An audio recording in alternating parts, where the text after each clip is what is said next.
vivimos uno de esos instantes. Gracias, Che, por tu historia, tu vida y tu ejemplo.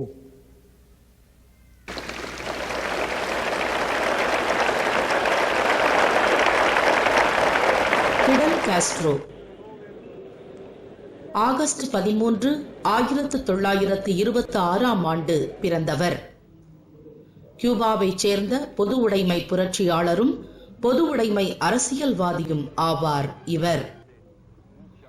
கியூபாவில் 1959இல் புரட்சியை வழிநடத்தி புல்ஜென்சியோ பேட்டிஸ்டாவின் அரசை வீழ்த்தி தலைமை அமைச்சர் பொறுப்பை ஏற்ற காஸ்ட்ரோ 1959 முதல் 1976 வரை கியூபாவின் பிரதமராகவும் 1976 முதல் 2008 வரை ஜனாதிபதியாகவும் பொறுப்பு வகித்தார்.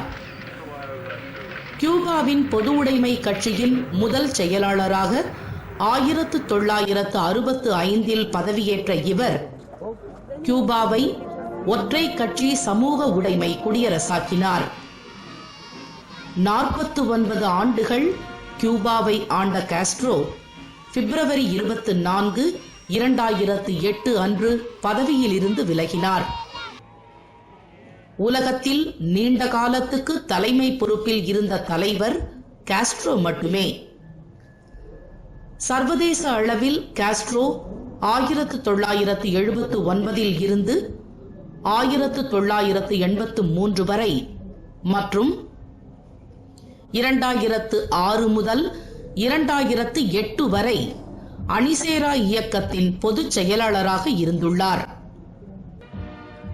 அமெரிக்காவில் இருந்து 93 மைல் தூரத்தில் இருந்தாலும் கியூபாவை ஒரு சோஷலிச நாடாக பேணிய பெருமை இவரை சாரும். இதைவிட ரஷ்யா அமெரிக்க பனிப்போர் நடந்த வேளையில் இவர் ரஷ்யாவிற்கு சாதகமாக பல பணிகளை செய்தார். கல்லூரியில் பயிலும் போதே கம்யூனிச கட்சிகளில் சேர்ந்தார்.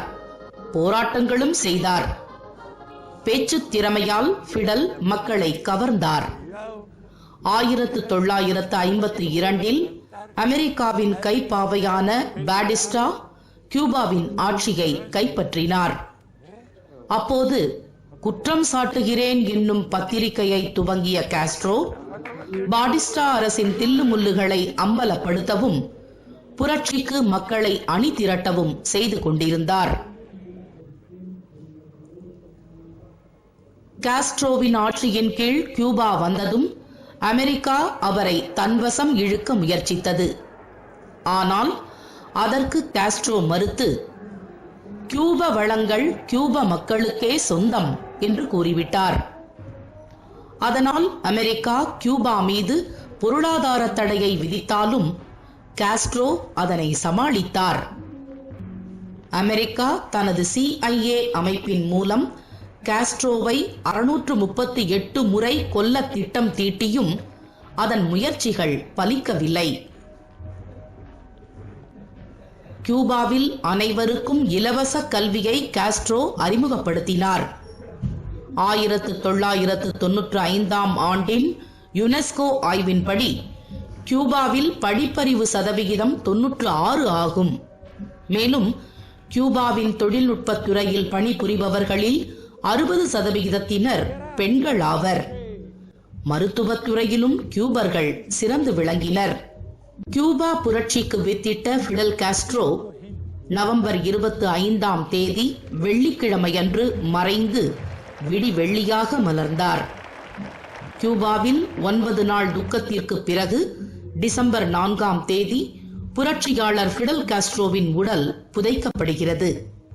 ஒரு புரட்சி விதைக்கப்படும் நாளாகத்தான் அது கருதப்படும்.